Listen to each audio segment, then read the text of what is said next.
ध्येय सदा परिभवघ्नमभीष्टदोहं तीर्थस्पदं शिवविरञ्चिनुतं शरण्यं धृत्यार्तिहं प्रणतपालभवाब्धिपोतं वंदे महापुरुष ते चरणारविंदम। श्री श्री सिद्ध महापुरुष बटुबाबा को अनंत कोटि दंडवत प्रणाम। आज तांकर पवित्र महोत्सव माघ कृष्ण एकादशी सटतिला एकादशी नाम विख्यात। बाबा आम अंचल जन्मग्रहण करथिले।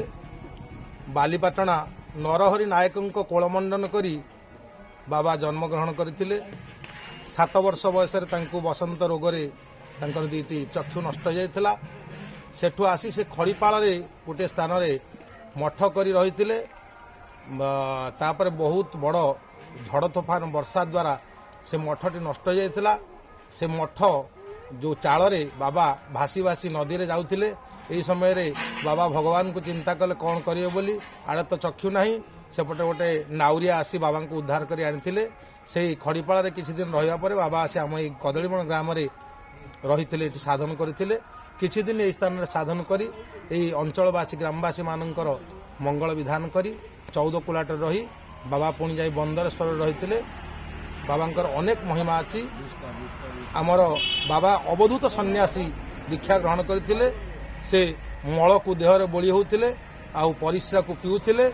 जहाँकर कौन असुविधा सुविधा होता पुत्र संतान इत्यादि नथिला सेमान जदि आसी कहती बाबा तांको से विष्टारू टिके दे देउथिले। से विष्टा मध्य गोटे पाचिला आंबर परिणत होता। बाबांकर जो जीवन रे लेखा अछि से पाचिला आंब नहीं खाई सुंदर पुत्र संतान प्राप्त होती। से अमठपुर ग्रामर जड़े व्यक्ति आनंद दास नामक व्यक्तिंकर जहाँ बाबांकर अलौकिक महिमा यही आमे आम पिला बेलू जन्मरू देखि आसुचु।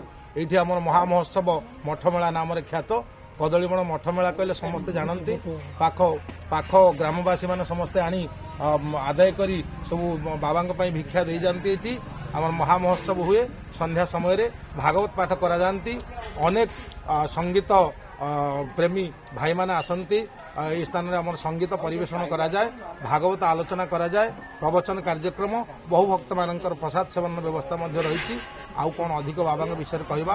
बाबा श्रीचरण अरविंद जुगल अनंत अनंत बार दंड प्रणिपात ज्ञापन करुछु। पट्टामुंडाई ब्लॉक कदलीबण गाँवर श्री श्री बटुबाबा मठरे सिद्ध महापुरुष लंगुली बटुबाबांकर जन्म जयंती मठमेला महोत्सव महा आडंबर आज पालित हो जाइछि। ए मठमेला महोत्सव रे भागवत पारायण, भजन, संकीर्तन, प्रवचन और विभिन्न सांस्कृतिक कार्यक्रम को श्रद्धालु भक्त माने बेस मनभरी उपभोग करने सहित बाबांकर प्रसाद सेवन करिसेंती। जिए जेउ विपद आपदरे बाबांको डाकंती बाबा तांको सहाय होंती बोली अंचलवासी कहिसेंती। कला परिस्थिति पाइथिली से होचंती संगीत गुरुमा प्रियंका बेहेरा। मैं जानि नथिली तांको विषय से अनेक छात्र छात्री सृष्टि कर सारे। वर्तमान अनेक छात्र छात्री माननकु संगीत शिक्षा प्रदान करुछंती। भगवान जगन्नाथ प्रभु बटुबाबा तांकर उत्तरोत्तर उन्नति करंतु। आमे एतिकी महाप्रभुंकर निकट कामना रखु। जय जगन्नाथ।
ସେ ଜନ୍ମ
ଅବଧୂତ ମାର୍ଗର ସନ୍ନ୍ୟାସୀ ଅବଧୂତ ମାର୍ଗରେ ସେ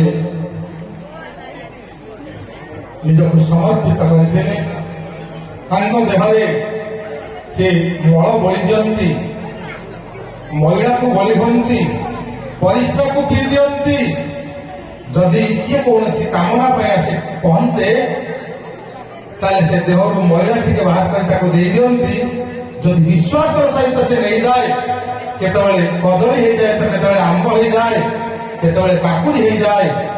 ଯିଏ ବିଶ୍ୱାସର ସହିତ ତାଙ୍କ ଦେହରେ ଲାଗିଥିବା ମଇଳାକୁ ନେଇଛି ତାର ନିଶ୍ଚିତ ମନସ୍କାମନା ପୂର୍ଣ୍ଣ ହେଇଛି। ଇଏ ହେଉଛନ୍ତି ସାଧୁ। ଆଜ୍ଞା, ନାରଦ ମହର୍ଷିଙ୍କର ଏକ ଦିନ ପରେ ସାଧୁ ଦର୍ଶନ କରିବା ପାଇଁ, ସାଧୁ ଦର୍ଶନର ଫଳ ଜାଣିବା ପାଇଁ ଇଚ୍ଛା ଆସେ।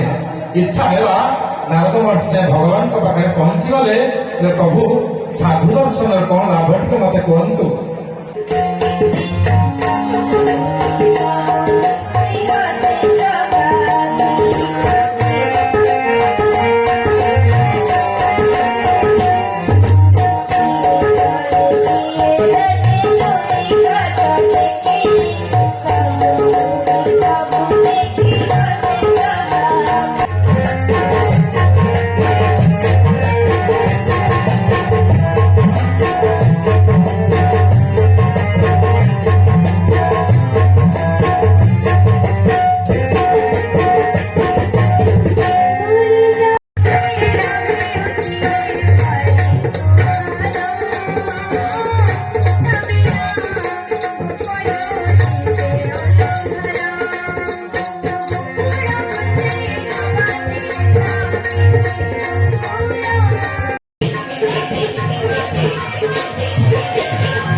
ହେଉଛି ଗୋଟେ ପବିତ୍ର ଦିନ ମାଘ ଏକାଦଶୀ ଏବଂ ତାକୁ ମଧ୍ୟ ଷଟତିଳା ଏକାଦଶୀ ବୋଲି କହନ୍ତି। ଏହି ଷଟତିଳା ଏକାଦଶୀ ବାବାଙ୍କର ମହୋତ୍ସବ ନାମରେ ପାଳନ ହୋଇ ଆସୁଛି। ଆମର ଯେଉଁ ବଟୁ ବାବା ସେ ଆମ ପଟ୍ଟାମୁଣ୍ଡାଇ ଅନ୍ତର୍ଗତ ଖଡ଼ିପାଳ ଗ୍ରାମରେ ଜନ୍ମଗ୍ରହଣ କରିଥିଲେ। କିଛି ଦିନ ପରେ ତାଙ୍କୁ ବସନ୍ତ ରୋଗରେ ସେ ପୀଡ଼ିତ ହୋଇ ତାଙ୍କର ଦୁଇ ଚକ୍ଷୁ ନଷ୍ଟ ହୋଇଗଲା। ସେ 7 ବର୍ଷରୁ ଅନ୍ଧ ହୋଇଗଲା ପରେ ତାଙ୍କ ମନରେ ମଧ୍ୟ କିଛି ଦୁଃଖ ନଥିଲା। ସେ ଭଗବାନଙ୍କୁ ଚିନ୍ତା କଲେ, ପ୍ରଭୁ ମୋର ସ୍ଥୂଳ ଚକ୍ଷୁ ଦୁଇଟି ନେଇଗଲୁ ସିନା, ହେଲେ ସୂକ୍ଷ୍ମ ଚକ୍ଷୁ ପ୍ରଭୁ ଦେଇଛୁ। କିଛି ଦିନ ପରେ ସେ ଅନାଦିଙ୍କର ସ୍ୱପ୍ନାଦିଷ୍ଟ ହେଲେ। ସ୍ୱପ୍ନାଦିଷ୍ଟ ହେଲା ପରେ ସେ କଦଳୀବଣ ଗ୍ରାମକୁ ମନସ୍ଥ କଲେ, ମୁଁ ଯାଇ ସେଇଠାରେ ଯୋଗ ସାଧନ କରିବି। ଏଇଠି ଗୋଟେ ବାଉଁଶ ମୂଳ ଥିଲା, ଏଇଠାରେ ବସିକିରି ବାବା ସାଧନା ଆରମ୍ଭ କଲେ। ଆମ ଗାଁର ବହୁ ପୂର୍ବତନ ବ୍ୟକ୍ତିମାନେ, ଯାହାକୁ କି ମୋର ଜନ୍ମ ନାହିଁ, ଭୋଳି ଦାସ, ମନୁ ଦାସ, ଏଇଭଳି ବଂଶୀଧର ଦାସ, ଏସବୁ ବିଭିନ୍ନ ଲୋକ ଆସି ତାଙ୍କ ପାଖରେ ବସା ଉଠା କରୁ କରୁ ଏକ ପ୍ରକାର ଗୋଟେ ସଂଗତି ତାଙ୍କ ମଧ୍ୟରେ ହୋଇଥିଲା। ବାବା पाखक बहुत लोक आसती निजर कामना बासना पाई किए कहे मोर पुटी हो किए कहे मोर संतानटीए नहीं मोर संतानटीए हो किए कहे मो अभाव अच्छी किसी धन बाबा विष्टा बोली हमें मूत्र पियंती से विष्टा को देदेवे लोक विश्वास सहित नहीं गला पर कदलीटी हो जाइए जा तू से खोईदेबू तोर पुटी हम कि तोर झीटी हम बाबा एमती कहती दिनकर कथा आम ग्रामर बाबा दास कहते तांको बापा आसी बाबा पाखे बसा उठा करती बाबा कहले नाटी मोर मन पड़ुनी मनु दास नाटी मनु दास को कहले अरे मनु आज कहीं भारी मन हो तो पखाल भात दीटा खाइबा से जाई स्त्री को कहले आज बाबा कहते पखाल भात दीटा देबू तापाई ना आमर कौटू आसला आमर तो अल्प भात अच्छी आमर कौटू आसला सेठू आणिकी मनु देला बाबा को पखाल कहला बाबा ये सुखुआ आ पखाल घोड़े दे गले ना रे मनु मु खाइबिनी ना कहीं बाबा अरे तू स्त्री पर अशांति है तू मागिला बेले मु कहीं खाइबी बाबा को बहुत बुझेकरी मनु गला हेले संध्या बेल को मनु आसी देखिला जेपरी पखाल सुखुआ थोईकी जाइतला सेहीपरी थुआ होईछि मनुर बहुत मन दुख होला कहला बाबा मोरे आज उपवास रखिली जड़े साधु को आठारू मो महापापी आठारू बड़ी आउ किछि नाही यही बाघुआ ग्रामर बहुत लोक वणिज सारी फेरुथिबे ये दुई पार्श्व किया मुठारे भरपूर्ण होता से लोक मैंने देखुथिबे बाबा तांको पछे पछे आसुथिबे से कहते मत ये भय लगुच बाबा कहते तू जा से जमी साक्षात देखुथे बाबा तांको पछरे आसुछन बहुत बाबांकर अलौकिकता थिला बाबा ये कामना बासना जेहेतु बढ़ीगला बाबा दिने चिंता कले मु जो लक्ष्य आसती ये लक्ष्य मोर साधन हो पार सेठू बाबा गले 14 कुलाट किछि दिन मध्य रहिले सेठी देखिले तांकर मध्य साधनार किछि उन्नति हेलानी से ओलाशुणी ठारू अनति दूर रे बंदरेश्वर जगह सेठी गोटे सुखुआखिया पहाड़ अच्छी सेठारे बाबा रही साधना आरंभ कले अलती ग्राम बोली से गोटे ग्राम अच्छी सेठारू लोक मैंने आसी बाबा सहित मिलामिशा करी बाबा सहित रहिले आस्ते आस्ते बाबा पाखे शिष्य मानकर भिड़ लगिला किंतु बाबा कहारी को दीक्षा देउन बाबा गोटे प्रिय शिष्य बाबा पाखे बसुला बाबा किछि दिन पाई कलिकता गले किछि दान ध्यान मागिकी आनिकी रखिले गोटे आश्रम टे करिए बोली इच्छा कले किंतु तांकर से भक्तटी कौन कला से अर्थ को चोरी करी नहीं गला किछि दिन परे तांकर बड़ पुओटी चलीगला सी आसी जानी पारिला जे मो बाबांकर धन चोरी करथिली बोली मोर एही भली अवस्था हला बाबा को आसी से क्षमा मागिला बाबांकर सबुठु प्रिय शिष्य थला घनदास श्याम दास से बाबा विषय बहुत कथा लिखी बाबा किछि दिन परे श्याम को डाकी कहले श्याम रे मोर समय होईगला मु एठारे जीवंत समाधि नेबी तांकु निर्देश होइछि बोली से जणाइले बाबा सेही बंदरेश्वर पहाड़ रे समाधिस्थ होइछंती 1932 मसियारे आमर वंशीधर पंडाक स्त्री इला पंडा से सेठारे गोटे मंदिर निर्माण करैछंती वर्तमान तो बहुत बड़ आकार हो गले सी तो असीम सी तो माने महासागर ठारू भी आहरी बड़ आ मु बा छोटिया पिलाटी सी सन्थ विषय से साधु विषय मु बा कौन जानी जे कहबी मु एति कही मु तांको पाद तले शरणापन्न ही रहउछि जय बाबा जय बाबा प्राय 150 वर्ष ऊर्ध्व हम कि लोक मैंने कहते 120 वर्ष ऊर्ध्व हम कि प्रकृत में या 150 वर्ष ऊर्ध्व कई भल भाव जानी ना कारण से दीर्घ 120 वर्ष है ये महोत्सव को माघ एकादशी दिन पालन कर सिद्ध बट महापुरुष जड़े सिद्ध पुरुष से विभिन्न स्थान रही शेष आसी कदलीबण ग्राम स्थायी भाव रही बॉम्बे रे जड़े लोक विभिन्न समस्या पड़ी शरणापन्न हेले एवं से तांकरी आशीर्वाद रु से समस्या मुक्त होला परे से आसी बटुबा को बॉम्बे नहीं जाइए यापर से आनी ଓଳାଶୁଣୀସ୍ଥ ବନ୍ଦରେଶ୍ୱର ନିକଟରେ ଯୋଉ ତାଙ୍କୁ ଏକ ମଠ କରି ଅବସ୍ଥାପିତ କଲେ। ସେଠି ସେ ନଙ୍ଗୁଳି ବାବା ନାମରେ ପରିଚିତ ହେଲେ ଏବଂ ସେଇଠି ମଧ୍ୟ ସେ ତାଙ୍କର ଶେଷ ସମାଧି ନେଇଥିଲେ ଏବଂ ସେଇଦିନ ଠାରୁ କଦଳୀବଣ ଗ୍ରାମରେ ଏହି ମହୋତ୍ସବ ମାଘ ଏକାଦଶୀରେ ପାଳନ କରି ଆସୁଛନ୍ତି ଏବଂ ପାଳନ ହେଇ ଆସୁଛି। ପଟାମୁଣ୍ଡେଇରୁ ସୁଶ୍ରୀ ସମନ୍ୱିତା ଦାସଙ୍କ ରିପୋର୍ଟ, ଓଡ଼ିଶା ଡ୍ରିମ୍ ଟିଭି।